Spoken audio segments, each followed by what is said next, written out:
Hi everyone, welcome back to another video. Please like and subscribe, keep those likes and subscribes coming. It helps promote the channel and for me to carry on doing more. Okay, let's get into the first clip. Let's see what's going on. Okay, it's back to the A3 again. The car on the right hand side in the third lane out.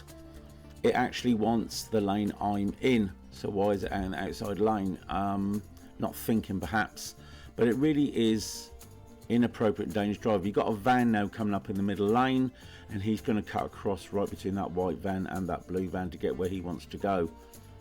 No one knows he's doing that until the last moment, and this is quite dangerous. He could have done that a lot earlier. Why leave that so late? Just as well probably the blue van was paying attention.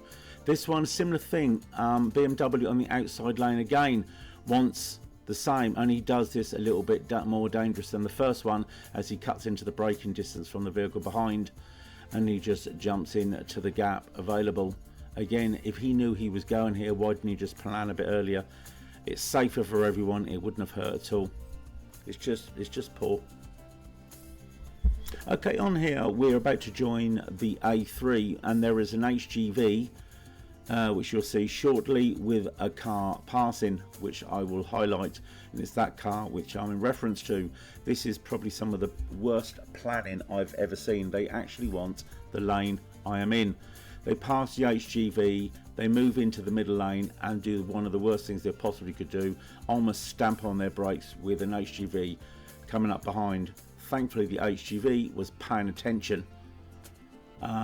Very easy to get distracted there. He didn't have much time to react, but he done a fantastic job. And that's sometimes how lorries can jackknife.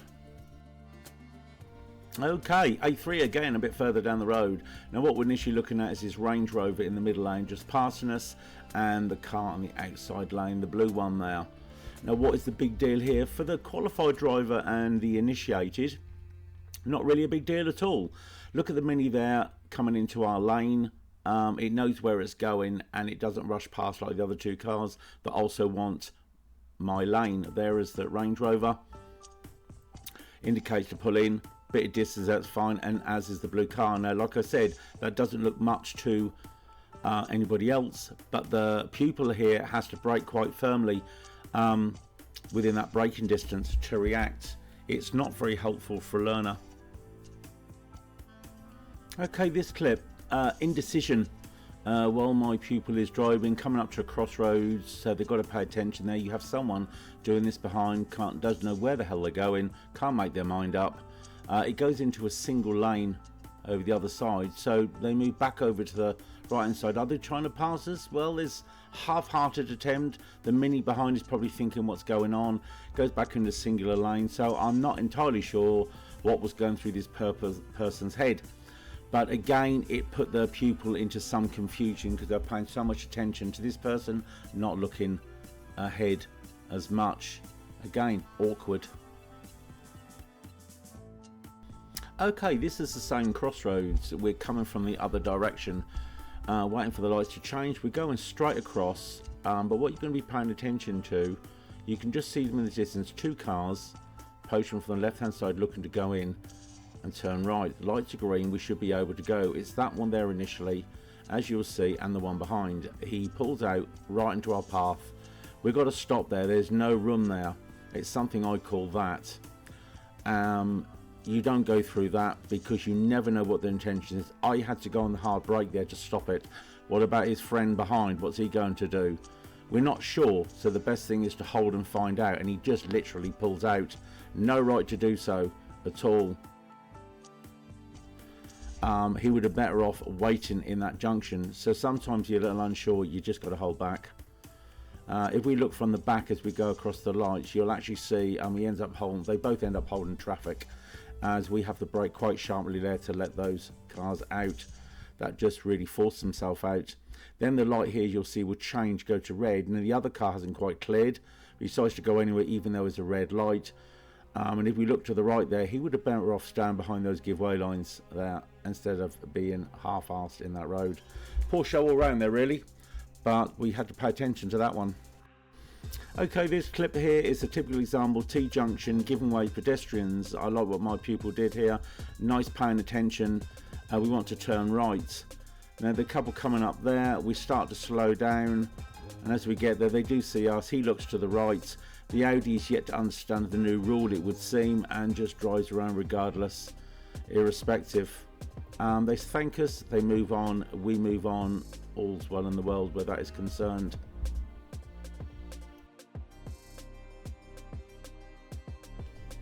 Okay, this clip here is not a very wide road, but it's about two cyclists. There's a bike lane on the left, which is quite poor actually, but there is a shared path on the right, and that's actually decent because I've ridden on it in the park, which is behind us, so I know it's good. But on this path, if you look, you've got a cyclist coming down, he's holding that van up. Now he's got the right to be on the road. I'm not saying anything about that, I'm just saying it's about a bit of courtesy really, and try not to hold people up, whoever they may be, sort of bikes or cars, etc. If we're going to share the road, it's about helping each other out really.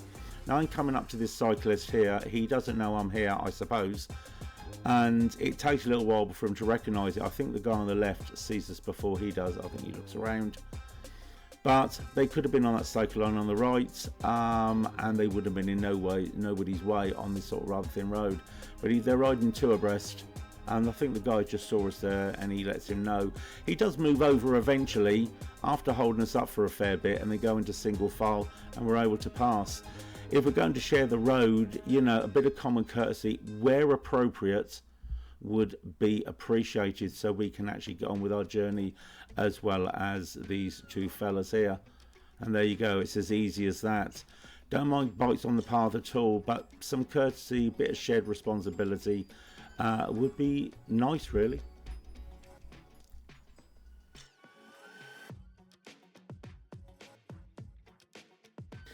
Okay, this clip, nice and simple one. It's a typical Giveway.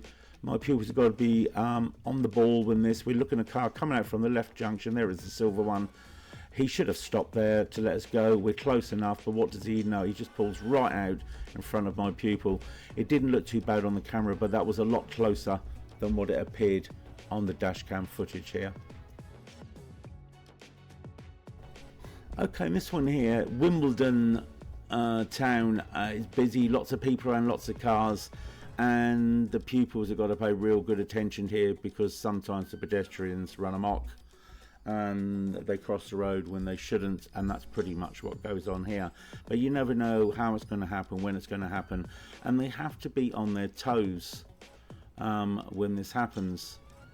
So as we're moving forward, we get the first one here. So it's a green light, but someone crosses, and there they are. So we have to be careful of that. And then just as we're dealing with that one, you get these two here doing the same thing. Just when you think you're all done, you get this one. You might be thinking, oh, he's coming out, he wants to get access, turn right. No, would you believe it, he wants to do a turn in the road. That's got to be possibly one of the most inappropriate places, as well as busy, to attempt that. So he does that, holding everybody up as he proceeds. Not the cleverest thing in the world. You get those cyclists there on the left, they're always shooting off, delivering. Some more traffic lights ahead. But as you can see, really, really busy. A bit of a nightmare for the pupils, certainly if they're doing this for possibly the first time. Okay, this clip here is almost like the theory test all over again. Has the perception. Just as we're going through the green light, we get the inappropriate person crossing the road. There they are, almost half jogging really, probably because they know they shouldn't do. Then they kind of gesture to us in some way. Just then when we think we're done, we get this guy reversing out into the road. Has he seen us? Is he going to hold back? No, of course not. He even holds that pedestrian up on the right. Just right in the path, stops us, and then carries on. Doesn't care for the pedestrian, doesn't care for us, not bothered at all, just basically selfish at the end of the day. Okay, in this clip here about a pedestrian crossing the road, nothing harsh in that you might say, but what if the car is someone not paying attention? Here they are, come from the right, they're of no urgency at all, go right in front of our car, we've got to slow right down to let them pass. What if we were not paying attention to what was going on? There's even a crossing point just here, look, which they could have crossed at. Anything could have happened and anything could have gone wrong. Okay, we're all trying to get somewhere. Of course, sometimes we get into queues, sometimes it gets busy.